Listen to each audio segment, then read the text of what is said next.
Hello friends, welcome to our channel. இன்றைக்கி வீடியோவில் பாசிப்பருப்பு சாம்பார் எப்படி செய்கிறதுன்னு பார்க்கலாங்க.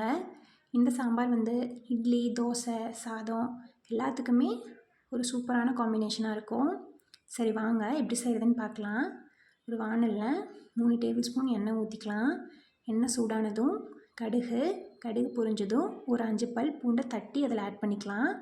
அப்புறம் ஒரு 10 சின்ன வெங்காயம், ஒரு கொத்து கருவேப்பிலையில் 2 இல்லைனா 3 வரமிளகா உங்களுக்கு காரத்துக்கு தகுந்த மாதிரி நீங்கள் சேர்த்துக்கோங்க. சேர்த்துட்டு நல்லா வதக்கிக்கலாம். வெங்காயம் வதங்கினதும் 2 தக்காளியை அதில் ஆட் பண்ணிக்கலாம். ஆட் பண்ணிட்டு ஒரு 1/2 டேபிள் ஸ்பூன் மஞ்சள் தூள், ஒரு 1/4 டேபிள் ஸ்பூன் ஜீரகத்தூள், ஒரு 1/2 டேபிள் ஸ்பூன் சாம்பார் பவுடர், அப்புறம் உப்பு சேர்த்துட்டு தக்காளியை நல்லா வதக்கிக்கலாம். தக்காளி நல்லா வதங்கினதும் நம்ம காய் அதில் ஆட் பண்ணிக்கலாம். நான் இன்றைக்கி உருளைக்கிழங்கும் கத்திரிக்காயும் சேர்த்துக்கிறேன். நீங்கள் இதுக்கு பதிலாக கேரட் பீன்ஸ் கூட சேர்த்துக்கலாம். ஆட் பண்ணிட்டு நல்லா மிக்ஸ் பண்ணி விட்டுட்டு மசாலாலாம் மிக்ஸ் ஆனதும் நான் இன்றைக்கி ஒரு சின்ன சைஸ் புளியை அதில் ஆட் பண்ணியிருக்கேன். அது போக நீங்கள் காய் வேகிறதுக்கு தேவையான அளவு தண்ணி சேர்த்துட்டு நல்லா மிக்ஸ் பண்ணி விட்டுக்கோங்க.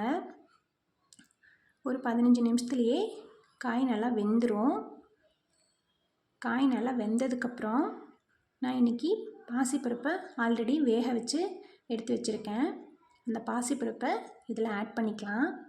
ஆட் பண்ணிட்டு நல்லா கலக்கி விடலாம். நல்லா மிக்ஸ் ஆனதும் ஒரு 2 நிமிஷத்துலேயே நல்லா கொதி வந்துடும். கொதி வந்ததும் மல்லி இலையை தூவி இறக்கி வச்சா சூப்பரான பாசிப்பருப்பு ரெடி. தேங்க்யூ ஃபார் வாட்சிங்.